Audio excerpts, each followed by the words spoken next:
What an introduction. You took the words out of my mouth. I was going to say the same thing. Yeah, but still, hello everybody, good afternoon. We are really, really excited to be here today. We just came from Berlin yesterday, and it's lovely to be here at the CX Circle in Amsterdam, so thank you for having us. To get started, I'd like to get to know the audience a bit better, and to ask you, who here owns an electric toothbrush? Oh, wow. Oh, wow, okay. Super nice. A lot of you have really good dental hygiene. That's a good dating quality, by the way. So I like that. And let me ask you, how did you choose your toothbrush? Because let's be honest, toothbrushes can look and behave pretty much the same. Hopefully, they all do a really good job at brushing your teeth, but really, what made you choose your toothbrush?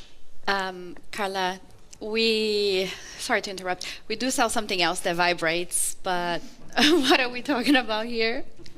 I'm super glad you asked. So, yeah. We're actually talking about EasyToys, right? We got this amazing intro in the beginning, which actually clarified it already, but we thought that maybe it was going to be a great way to introduce our topic to you guys. And like we mentioned before as well, maybe some of you are familiar with one of our great campaigns and one of our brands, EasyToys. But it's not just EasyToys. We are part of the Ecom group. So sexual wellness across the entire European territory. Maybe some of you perhaps know AMORELIE if you're German, or maybe some French people in the audience might know Adam and Eve perhaps. We already covered as well a little bit of it in the intro, but just who we are. I'm Camila, this is Carla. Super happy to have such a talented person sharing the stage with me today. And I guess we're gonna skip this one part that was already clarified before. And let's get into the actual juice. Let's get into it. So, you probably heard it before, emotion cells. But today we really wanted to tell you how we made emotion cell. How we went from specs to sensation, why great CX begins with emotion, not information. And how exactly did we do it? Well, first was really identifying and understanding the true motivations of our particular audience. Then by really, through a series of A/B tests, experimenting to find exactly just how can we tap into their emotional state. Being always super curious and deep diving in the data. And finally, leveraging our learnings to really maximize their impact. But before that, I'm still going to circle back a bit to the toothbrushes. So a lot of you owns one. And when it comes to electronic devices, companies can do a lot of marketing, of course. I'm sure we have some companies that can tell us that. Still, when you end up in front of two products that are very similar, you might end up comparing your toothbrushes on those aspects. What is the battery life and the charging method? How strong and varied are the vibrations? Is it waterproof? Does it have a strong motor? Well, when it comes to sex toys, they are, in the end, also electronic devices that vibrate. And how would you choose between two very similar vibrators like this? Well, we thought that our users were doing the same thing, comparing on the following aspects. What is the battery life and the charging method? How strong and varied are the vibration? Is it waterproof? Does it have a strong motor? You get the idea. That's always what we believed until we started really asking the question, how do you buy a sex toy? Right. And to answer this question, we conducted a behavioral study. This really meant looking at the data and user insights, and then using psychology to really try to move from seeing the behavior to understanding the behavior. And some of the data that really stood out to us was that in comparison to benchmarks, and this also includes Content Square's benchmarks, by the way, some pieces of data such as page visits, our users were visiting so many more pages than the average e-commerce site. They were also actually searching so much more often, And overall, their time shopping with us or browsing, their sessions was also a lot longer. And when we looked at how they behaved in particular pages, we also saw really interesting things. We saw that, for example, on product pages, there was a lot of interest in reviews.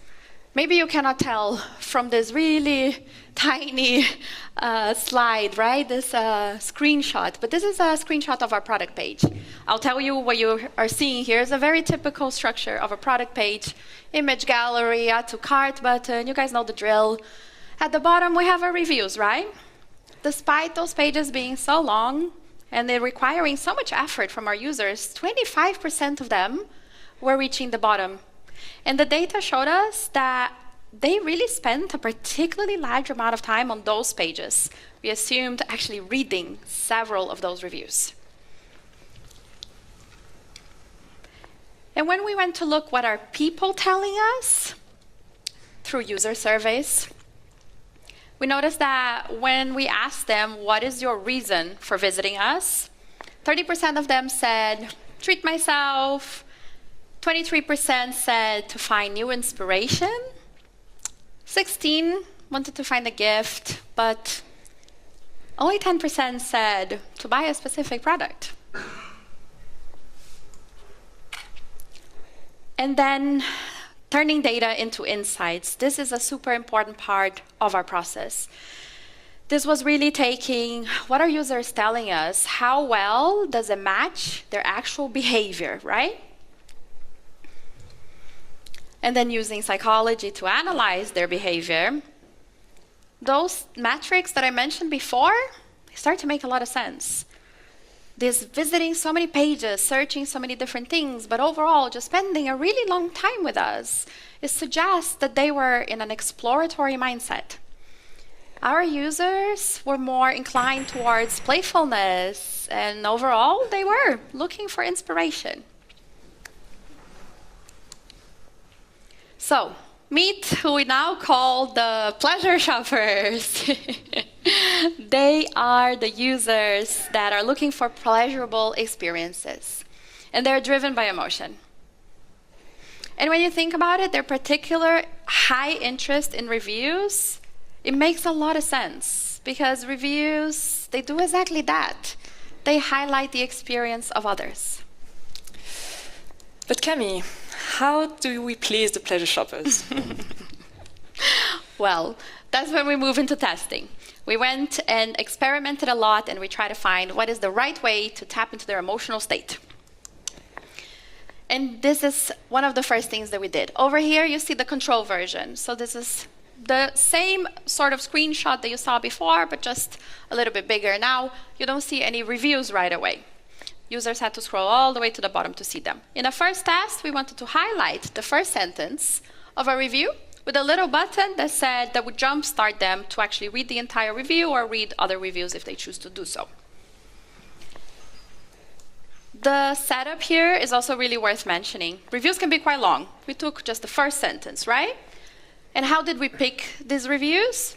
Automatically selected them based on the ones that received the biggest amount of thumbs up. So really the ones that users themselves said they found it really helpful. And this is the interesting part. We're all experts here, so I would love if you guys would try to guess what was the uplift in transactions for this test. Does anyone care to raise their hands if they think is 1.6%? Okay. Anything in the middle, perhaps, 2.1%. All right, some conservative in the middle. That's okay, we like that. Anyone thinks that we're being too modest and it was at 3%? Fantastic.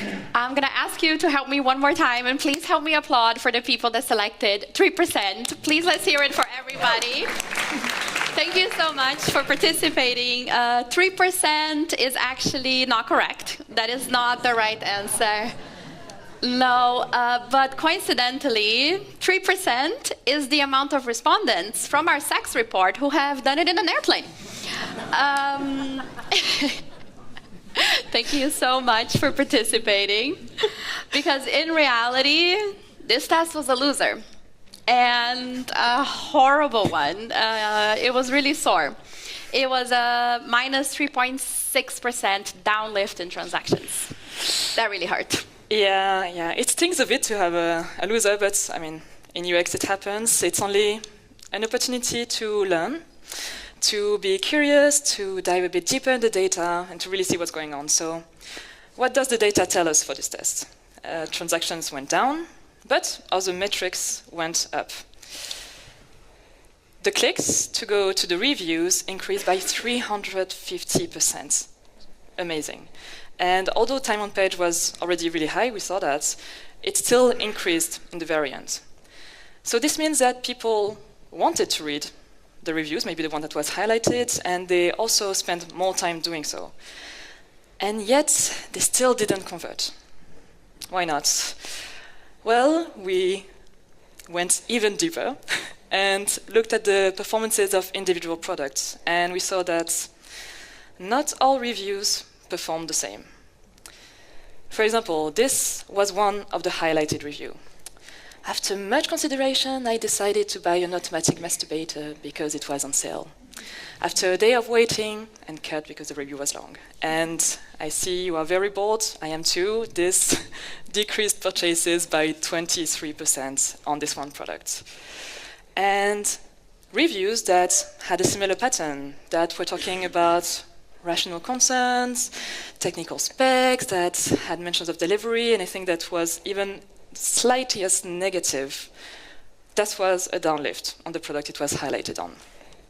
Whereas a review like this definitely recommends. We felt like two excited slugs in a Nat Geo Wild documentary. I love seeing your reactions. This is the right one because this increased purchases by 40% for this product, which is insane, considering that it doesn't say anything about the product at all. It could be anything, really.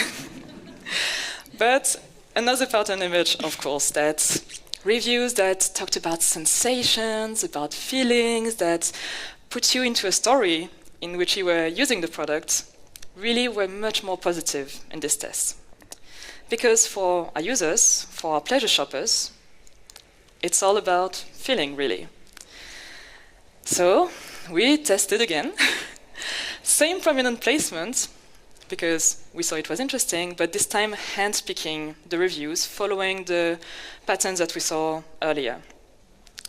It sounded more like this. What a sensation in bed, especially when you're blindfolded and you don't know what is coming. I have to say, it was really fun picking reviews for this test. My team and other teams had a really time doing so. And I'm not going to do any guessing game here. This second test was a big success. Transaction went up by 3.14% on the product we tested on, which is a huge uplift. And I'm saying huge because in this context, size matters. Yeah, it was time to scale up a bit, maybe. And talking about scaling up, we took the top 100 products test that was successful, and we decided to bring it to the top 500. Here, perhaps not too surprisingly, also a winner with a really nice uplift of 1.83% in transactions. Really, really cool. But why am I telling you this? I'm telling you this to put things into perspective, because these top 500 products, they're actually responsible for 66% of all of our revenue. And that is from a product portfolio of 12,000 products. And just like size, authenticity of content also really matters. Remember when I said the uplift from one versus the other test? Top 500 was a very nice uplift, but it was not as impactful as the top 100. Why not? Well, the top 100 bestsellers had a super big pool of amazing reviews to pick from, and those reviews that really sounded super authentic. So basically, those were the things that were the most convincing to our users. And how can we convince even more people, right? So to continue scaling this up, we took the same test, same hypothesis, same setup, And we were validating on the other labels. First with AMORELIE, top 100, then top 500, always having great results. Then the French market, and even bringing to other channels. Yeah, this is something that I really like at EasyToys, AMORELIE, but throughout the whole Ecom group, is that every team at every level is encouraged to do their own tests and make their own learnings. This was, for example, a test done by my team on the homepage of AMORELIE. So usually, when we push a product in a banner, we always focused on its novelty, functionality, sometimes just a discount. But then, following all those great results, we tried using a review, something like, "Nothing has made me come so hard," from Mary. It's a great review for this product, and it increased click-through rate on the banner by 13.7%, which is a very nice uplift for homepage. And because we like to share successes, other teams also decided to start using reviews. Our CRM team, in their newsletters, the performance team in paid ads, they all started using reviews, and they saw an uplift in click-through rate on their elements. So on so many levels, we validated the hypothesis, and the conclusion remains. Move from specs to sensations. Our users, they didn't just want to know what a product does. They wanted to know how it made them feel. And we did that by using real human stories. Those reviews, they actually put into words emotions and feelings that other people just didn't know how to express. And for your business, maybe your users are interested in another feeling. So we ask you, what feelings are your customers chasing? Because every purchase is emotional, and you really have to find it. Don't guess the emotion or the feeling. Look for it. We have so many great tools to do it nowadays, to really know how people feel. And once you find it, bring it to life with the right experience. Don't be afraid to fail a bit along the way. But once you get it, scale up and always keep leveraging the successes. Well, thank you very much for joining us today. It was a pleasure being on stage today, no pun intended. Let's connect.